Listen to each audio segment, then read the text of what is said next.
Dear students, once again you are welcome in online English class. Our today's topic is change of interrogative sentence into indirect narration. हमारा आज का topic है interrogative sentence को indirect narration में बदलना। Assertive sentence हमारा complete हो चुका। अब हम नए टॉपिक पे आ गए हैं। टॉपिक है इंटरोगेटिव सेंटेंस को इनडायरेक्ट नरेशन में बदलना। सबसे पहले तो सवाल ये उठता है कि इंटरोगेटिव सेंटेंस किसे कहते हैं। तो आप जानते हैं इंटरोगेटिव सेंटेंस वो होते हैं जिनमें प्रश्न पूछे जाते हैं। अर्थात जब इंटरोगेटिव सेंटेंस किसी सुनने वाले के समक्ष बोले जाते हैं तो वो सुनने वाला व्यक्ति भी उस सेंटेंस के जवाब में कुछ न कुछ बोलने पर मजबूर हो जाता है, मुंह खोलने पर मजबूर हो जाता है। तो इंटरोगेटिव सेंटेंसेस वो होते हैं जिनमें कि प्रश्न पूछे जाते हैं। इंटरोगेटिव सेंटेंस दो प्रकार के होते हैं। पहला है सिंगल इंटरोगेटिव, जिसको कि यस नो टाइप इंटरोगेटिव भी कहा जाता है। दूसरा है डबल इंटरोगेटिव, जिसको कि WS टाइप इंटरोगेटिव भी कहा जाता है। सिंगल इंटरोगेटिव, जिसको कि यस नो टाइप इंटरोगेटिव कहा जाता है, ये वो इंटरोगेटिव होता है जिसके प्रश्न के जवाब में हम केवल हाँ या ना बोलते हैं, इसलिए इसको यस नो टाइप कहा जाता है। जैसे टीचर अगर छात्रों से पूछे कि क्या आपने अपना होमवर्क कर लिया है, तो छात्र बोले हाँ, तो जिसमें केवल एक शब्द में हाँ या ना में जवाब मिल जाए वो सिंगल इंटरोगेटिव होता है। डबल इंटरोगेटिव वो होता है जिसमें हम केवल हाँ या ना में जवाब नहीं दे सकते, अर्थात जिसका जवाब देने के लिए हमें पूरा सेंटेंस बोलने की जरूरत पड़ती है। जैसे टीचर अगर किसी छात्र से पूछे कि तुम कल विद्यालय क्यों नहीं आए, तो क्या वो कहेगा हाँ या ना? ऐसा तो नहीं कहेगा, वो कारण बताएगा। सर क्योंकि मैं बीमार था, क्योंकि मेरी बस छूट गई थी, वगैरह वगैरह।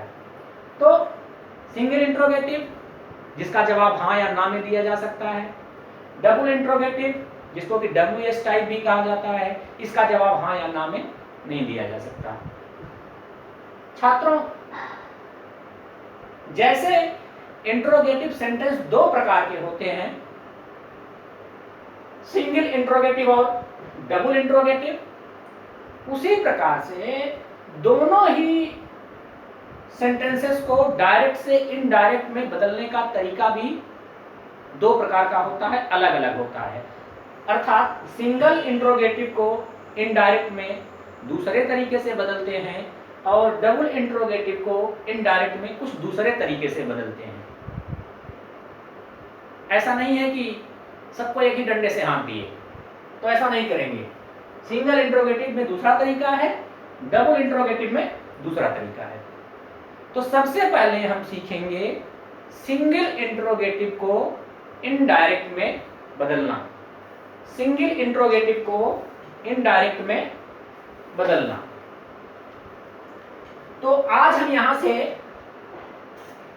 डबल इंटरोगेटिव को हटा दे रहे हैं और सिंगल इंटरोगेटिव को इनडायरेक्ट में कैसे बदलते हैं,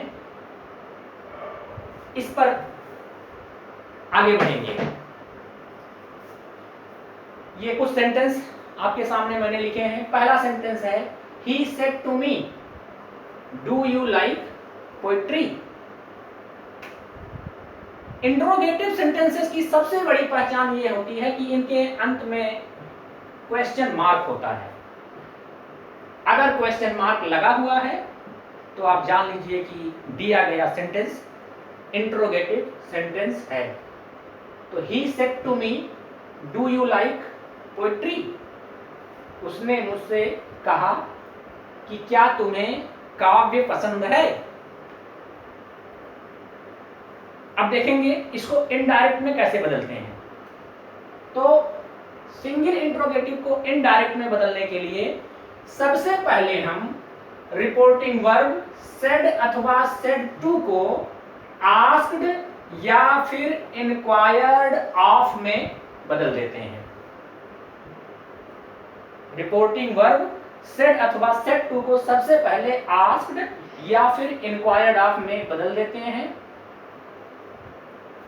फिर कामा और इन्वर्टेड कामा को हटा करके इफ या वेदर का प्रयोग करते हैं। जैसे स्ट्रिप सेंटेंस में आप कंजंक्शन दैट का प्रयोग करते थे, ठीक उसी प्रकार से इंटरोगेटिव सेंटेंस में आप कंजंक्शन इफ या वेदर का प्रयोग करेंगे। यानी कि इंटरोगेटिव सेंटेंस का सिंगल इंटरोगेटिव का जो कंजंक्शन है वो इफ या वेदर है। बाकी टेंस में परिवर्तन कर देते हैं, कामा और इन्वर्टेड कामा को हटा देते हैं और लास्ट में फुल स्टॉप लगा देते हैं, क्वेश्चन मार्क को भी हटा दिया जाता है। एक बार फिर से सुन लेंगे। सबसे पहले सिंगल इंट्रोगेटिव को डायरेक्ट से इनडायरेक्ट में बदलते समय रिपोर्टिंग वर्ब सेड अथवा सेड टू को आस्क्ड या फिर इंक्वायर्ड ऑफ में बदल देते हैं। कामा और इन्वर्टेड कामा को हटा करके कंजंक्शन इफ या वेदर का प्रयोग करते हैं। टेंस में परिवर्तन जैसे स्टिफ सेंटेंस में हुआ करता था वैसे ही होता है, यानी प्रेजेंट इंडेफिनिट, पास्ट इंडेफिनिट में present continuous, past continuous tense में प्रेजेंट परफेक्ट, पास्ट परफेक्ट में पास्ट इंडेफिनिट, पास्ट परफेक्ट में जैसे पहले बदला करता था स्टिफ सेंटेंस में, ठीक उसी प्रकार से बदल देते हैं और लास्ट में जो है फुल स्टॉप लगा देते हैं, क्वेश्चन मार्क को हटा देते हैं। तो यहां देखेंगे जब हमने इसको इनडायरेक्ट में बदला तो ये हो गया ही आस्क्ड या ही इंक्वायर्ड ऑफ मी, ऑब्जेक्ट ले आए, कामा और इन्वर्टेड कामा को हटा करके कंजंक्शन इफ या वेदर का प्रयोग किया। डू यू लाइक पोएट्री, ये प्रेजेंट इंडेफिनिट टेंस का इंटरोगेटिव सेंटेंस है तो इसको हमने पास्ट टेंस में सिंपल पास्ट में बदल दिया। प्रेजेंट इंडेफिनिट टेंस का इंटरोगेटिव है, इसको हमने सिंपल पास्ट में बदल दिया। और आप जानते हैं कि पास्ट इंडेफिनिट टेंस की जो हेल्पिंग जो मेन वर्ब है वो वर्ब की सेकंड फॉर्म होती है। यहां लाइक है तो यहां लाइक्ड हो गया। क्वेश्चन मार्क को हटा देते हैं, क्वेश्चन मार्क को हटाना नहीं बोलते हैं, ये इंपॉर्टेंट है। अर्थात ये तो जनरल रूल है कि डायरेक्ट से इनडायरेक्ट नरेशन में बदलते समय फुल स्टॉप को छोड़कर जितने भी मार्क्स ऑफ पंक्चुएशन हैं, कामा है, इन्वर्टेड कामा है, क्वेश्चन मार्क है, मार्क ऑफ एक्सक्लेमेशन है, सब हट जाते हैं। नेक्स्ट एग्जांपल है the police officer said, police officer ने कहा is the situation out of control, question mark. Police officer ने क्या कहा कि क्या स्थिति नियंत्रण से बाहर है। फिर देखेंगे सेड, वही रूल, रिपोर्टिंग वर्ब सेड को आस्क्ड या फिर इंक्वायर्ड ऑफ में बदल देते हैं। कामा और इन्वर्टेड कामा को हटा करके कंजंक्शन इफ या वेदर का प्रयोग करते हैं और टेंस में परिवर्तन करते हुए सेंटेंस को पूरा कर देते हैं। तो ये पूरा सेंटेंस बन गया द पुलिस ऑफिसर आस्क्ड या फिर इंक्वायर्ड ऑफ इफ या फिर whether the situation was out of control. यहां देखेंगे इज है तो इसको जब हम बदलेंगे तो ये हो जाएगा was। The police officer asked या inquired of if या whether the situation was out of control, last में full stop।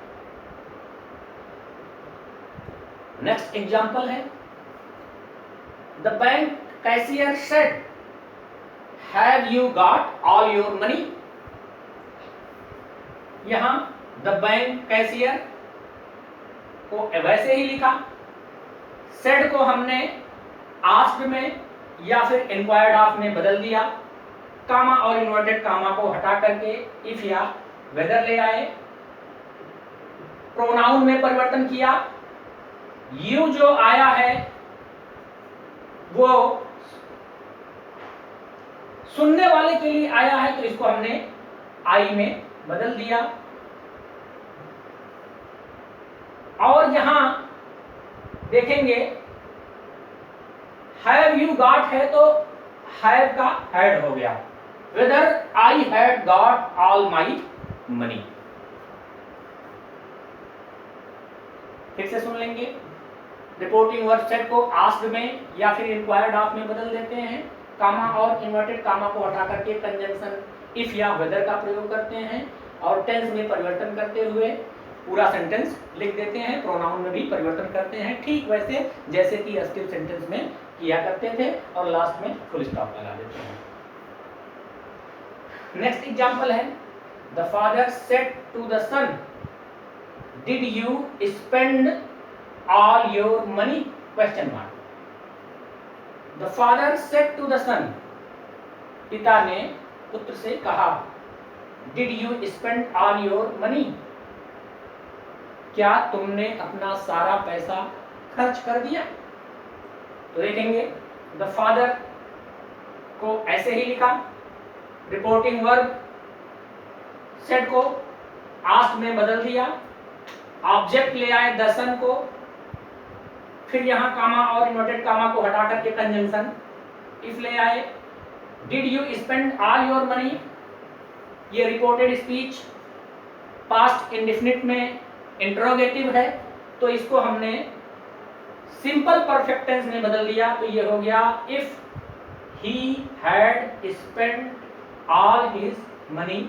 यहां देखेंगे स्पेंट है तो ये स्पेंट हो गया, स्पेंट का स्पेंट हो गया, ये थर्ड फॉर्म है, ये सेकंड और फर्स्ट फॉर्म इसके एक जैसे चलते हैं, स्पेंड स्पेंड स्पेंड, तो स्पेंड का स्पेंड हो गया। तो इस तरह से हम इसको चेंज करते हैं। एक बार फिर से रिकैप सुन लेंगे, इंटरोगेटिव सेंटेंस के सिंगल इंटरोगेटिव को डायरेक्ट से इनडायरेक्ट में बदलते समय सबसे पहले रिपोर्टिंग वर्ब सेड अथवा सेड टू को आस्क्ड या फिर इंक्वायर्ड ऑफ में बदल देते हैं, कामा और इन्वर्टेड कामा को हटा करके कंजंक्शन इफ या वेदर का प्रयोग करते हैं, प्रोनाउन में परिवर्तन करते हैं, टेंस में परिवर्तन करते हैं, और लास्ट में फुल स्टॉप को हटा करके क्वेश्चन मार्क को हटा करके फुल स्टॉप लगा देते हैं। एक चीज यहाँ और जान लेना आवश्यक है कि आप चाहें तो रिपोर्टिंग वर्ब को आस्क्ड में बदलें या फिर इंक्वायर्ड ऑफ में बदलें, दोनों में कोई विशेष अंतर नहीं है। हाँ, यह है कि इंक्वायर्ड ऑफ का प्रयोग उन सेंटेंसेस में किया जाना ज्यादा उचित माना जाता है जिसमें कुछ विशेष जानकारी की इच्छा रखी गई हो। जब विशेष जानकारी मांगनी हो, जब विशेष जानकारी प्राप्त करनी हो, तो उस समय हम इंक्वायर्ड ऑफ का प्रयोग करना ज्यादा उचित समझते हैं। कंजंक्शन इफ या वेदर में आप किसी को भी प्रयोग में ला सकते हैं, लेकिन वेदर का प्रयोग उन सेंटेंसेस में करना ज्यादा अच्छा माना जाता है जिनमें चॉइस हो, विकल्प हो, जहां आपको चुनने का अवसर मिले, तो वहां पर आप वेदर का प्रयोग करें। Normally you can both conjunctions if and whether, and if and whether both are subordinate conjunctions. ये क्या है? सबऑर्डिनेट कंजंक्शंस हैं, इफ और वेदर सबऑर्डिनेट कंजंक्शंस हैं। इतनी चीजें आपको ध्यान में रखनी है। अगले के वीडियो में हम देखेंगे डबल इंट्रोगेटिव सेंटेंसेस को इनडायरेक्ट में बदलना। थैंक्स।